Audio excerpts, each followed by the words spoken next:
Hello people, hope you're doing well. So I hope you all are doing well and welcome back to my channel that is Grace with Fashion featuring Nishi Atwani. So आज एक motivational video होने वाला है that is how to maintain a relationship, a long lasting relationship. So yeah, it's going to be interesting. Do watch it till end. बहुत लोगों ने मुझे request किया था, so finally I am doing it for you people. Also you can see I am all up in my winter attire, so please don't mind because I'm too lazy to wear something fancy and shoot. So yeah, without delaying it, let's get started with today's video. So before starting the video, a few days back one of my friends were facing irregular periods and delayed periods, so she asked me to find out and come up with some remedy. I've come across this amazing syrup by Namya Anartava, and this is definitely helpful to regularize your periods, or if your periods are irregular or delayed, so this product really helps you. Syrup is specifically for the women who are facing irregular or delayed periods, and ये all age women के द्वारा use हो सकता है. Also, it has got some amazing Ayurvedic ingredients in it and other beneficial herbs and extracts, which definitely helps in regularizing your periods. So this not only regularizes your periods but also maintains a hormonal balance in your body, release the toxins in your body and helps in timely ovulation. So ये syrup में कोई भी harsh chemicals नहीं है या pesticides नहीं है जो अंदर हमारी बॉडी या ऑर्गन को और बेकार करें. So it is purely Ayurvedic. Yeah, definitely you should give it a try. Consult your doctors about this product. Take a recommendation of your doctor, physician जिसको आप दिखाते हो, and I think this product will work wonders. इस product की सारी details आपको इसकी website पे मिल जाएगी. So I have mention the link in description. आप जाके डिटेल में you can go and study about the product. So basically मैं आपको सबसे पहले 5 पॉइंट्स बताऊंगी जो मैंने अपने रिलेशनशिप में, अपने और प्रतीक के रिलेशनशिप में इतने सालों में एक्सपीरियंस किया है. सबसे पहला है that you should not compromise in the starting. If you see यार, आपका जो भी, आप जिसको भी प्यार करते हो, लाइक करते हो, the person is disrespecting you और harassing you in any way, जो आपको हर्ट कर रहा है, जो आपको ट्रिगर कर रहा है, then you should definitely not continue with that person और not compromise कि चलो आगे जाके ठीक हो जाएगा. Strictly आप उस चीज़ को स्टार्टिंग में ही रोक दो and clarify it with your partner. दूसरी चीज़ है never give your partner full 100%.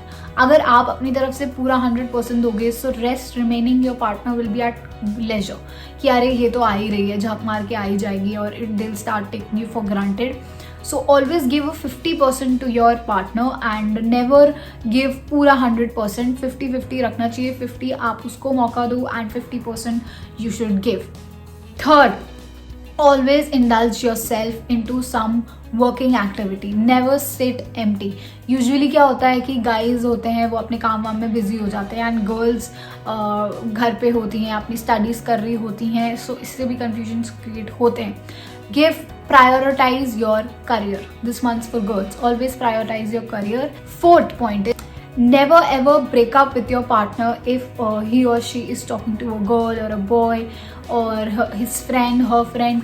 Trust सबसे इम्पॉर्टेंट होता है. और हाँ, आपको अपनी एक बॉर्डर लाइन ऑब्वियसली बता देनी है कि इसके बाद अगर आप कोई भी चीज़ करोगे तो ये चीज़ मुझे बुरी लगेगी. फिक्स अपने पार्टनर से वो बात कर लो एंड या never stop that person, because जितना आप रोकोगे उतना ही वो और ज़्यादा अट्रैक्ट होता है. एंड अंडरस्टैंड, अगर वो फ्रेंड है सो वो फ्रेंड ही है. और जो मेन सबसे 5th पॉइंट है, अगर आपने रिलेशनशिप को 5 years तक स्ट्रेच कर लिया है, कोई भी रिलेशनशिप को 5-6 years तक मैक्सिमम स्ट्रेच कर लिया है, ट्राई टू सेव इट. बहुत सारी चीज़ें आती हैं लाइफ में, आपको बहुत सारे कॉम्प्रोमाइज़ करने पड़ते हैं, इक्वली करने पड़ते हैं. आई एम नॉट सेइंग कि गर्ल्स कॉम्प्रोमाइज़ करें या बॉयज़ कॉम्प्रोमाइज़ करें, बट कई बार ऐसी सिचुएशन आती है. I know it is very difficult to grab that relationship. आपको लगता है छोड़ दो यार, कोई और मिल जाएगा, बहुत खड़े हैं. But that feeling, that memories you created with the first partner, you give it all, ठीक है. उसके बाद starting from the scratch becomes very difficult and आप बहुत वल्नरेबल स्टेट में आ जाते हो एंड यू फील आप जिससे जो भी सेकेंड कनेक्शन बनाओगे इतना मज़ेदार नहीं. बहुत छोटी मोटी बातें होती हैं, लोग ईगो पे ले लेते हैं या बहुत पर्सनली चीज़ें ले जाते हैं, तो don't do that. If you have a way to work it out, then definitely give it a second chance for sure. First comes first कि जो भी आप रिलेशनशिप में जाओ, you should have the urge. दोनों साइड में एक अर्ज होनी चाहिए कि आपको ये रिलेशनशिप कंटिन्यू रखना है. अगर यही मिसिंग है, सो नो पॉइंट. सो रिलेशनशिप में ये भी नहीं होना चाहिए कि आप बहुत न्यूक्लियर रह रहे हो, like you being with your partner only. आपको अपनी लाइफ में ना सब कुछ चाहिए होता है. It's not only you and your partner. You need family, you need your neighbours, you need your society. जो लोग बहुत ही अकेले एकदम रहते हैं ना, सबसे पहले तो जहाँ दो लोग होते हैं वहाँ और ज़्यादा लड़ाइयाँ होती हैं, क्योंकि आप छोटी छोटी चीज़ें फिर पिक करने लगते हो. आपस में दो लोग बात कर रहे हो, उससे कुछ बोला तो फिर आप धीरे धीरे एक दूसरे को खटकने लगते हो. So this is a very major reason कि आजकल बहुत सारे डिस्प्यूट्स हो रहे हैं. और न्यूक्लियर फैमिलीज के चक्कर में people get distracted because they don't have any other relationship जिसको वो मेंटेन रखे. Suppose I am going to my family and my mother in law is there. So अगर मुझसे प्रतीक फाइट भी करेगा या कुछ होगा, so my mother in law will be there to explain me. और एक फैमिली सपोर्ट होता है, that is very important. So I think for me family and other socialising, ये सब चीज़ें बहुत इंपॉर्टेंट है. समाज होना बहुत इंपॉर्टेंट है to have a long lasting relationship. इससे आपका एक कॉन्फिडेंस बढ़ा रहता है. And when you go as a couple in a society और इन योर बिरादरी, जब भी आप बाहर जाते हो, you get a different kind of importance. आपके अंदर भी एक डर रहता है कि या we have to sort of carry forward this relationship. हम इसको ईजिली गिव अप नहीं कर सकते. जब आपके गिव अप करने के ऑप्शंस बहुत ज़्यादा हो जाते हैं ना, तो आप ट्राई ही नहीं करते. So give minimal options of giving up on your relationships. So I'm going to pick up the last point, which is like most of our partners, हम लोग generally break up करते हैं because वो loyal नहीं होते हैं और trust break करते हैं हमारा. So ये मेजर ऑफ द रीजंस है जिसके वजह से बहुत सारे लोगों का ब्रेकअप हो जाता है और रिलेशनशिप टूट जाते हैं.